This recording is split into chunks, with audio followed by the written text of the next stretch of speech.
പെരിയ കേസിൽ CBI കോടതി വിധി ഹൈക്കോടതി സ്റ്റേ ചെയ്തു. 5 വർഷം തടവിന് ശിക്ഷിക്കപ്പെട്ട 4 പ്രതികളുടെ ശിക്ഷാവിധി കോടതി മരവിപ്പിച്ചു. മുൻ MLA KV കുഞ്ഞിരാമൻ ഉൾപ്പെടെ 4 പേർക്കും കോടതി ജാമ്യം അനുവദിച്ചു. ഇവർ ഇന്നു തന്നെ ജയിൽ മോചിതരാകും. KV Kunhiraman, K Manikandan, Raghavan Velutholi, KV Bhaskaran എന്നിവർ സമർപ്പിച്ച അപ്പീൽ ഫയലിൽ സ്വീകരിച്ചാണ് ഹൈക്കോടതി നടപടി. 4 പേർക്കും CBI കോടതി 5 വർഷം വീതം തടവ് ശിക്ഷ വിധിച്ചിരുന്നു. ഈ വിധി ഹൈക്കോടതി സ്റ്റേ ചെയ്തു. 4 പേർക്കും ഉടൻ ജാമ്യം അനുവദിക്കാൻ ഉത്തരവിട്ട കോടതി വിശദമായ ഉത്തരവ് പിന്നീട് പുറപ്പെടുവിക്കും എന്നും വ്യക്തമാക്കി.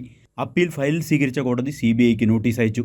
ജസ്റ്റിസുമാരായ PV സുരേഷ് കുമാർ, ജോബിൻ സെബാസ്റ്റ്യൻ എന്നിവരടങ്ങുന്ന ഡിവിഷൻ ബെഞ്ചിൻ്റേതാണ് ഉത്തരവ്.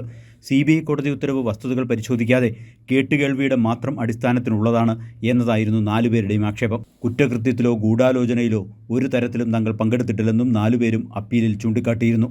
IPC 225 പ്രകാരം പ്രതികളെ സഹായിച്ചു എന്നതായിരുന്നു 4 പേർക്കുമെതിരെയുള്ള കുറ്റാരോപണം.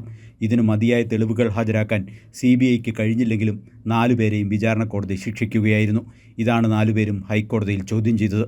CBI രാഷ്ട്രീയ പ്രേരിതമായാണ് ഇവരെ പ്രതി ചേർത്തത് എന്ന ആരോപണം ആദ്യഘട്ടത്തിൽ തന്നെ ഉയർന്നിരുന്നു. ഹൈക്കോടതി ഇടപെടൽ CBIക്കും തിരിച്ചടിയായി. കൈരളി ന്യൂസ്, കൊച്ചി.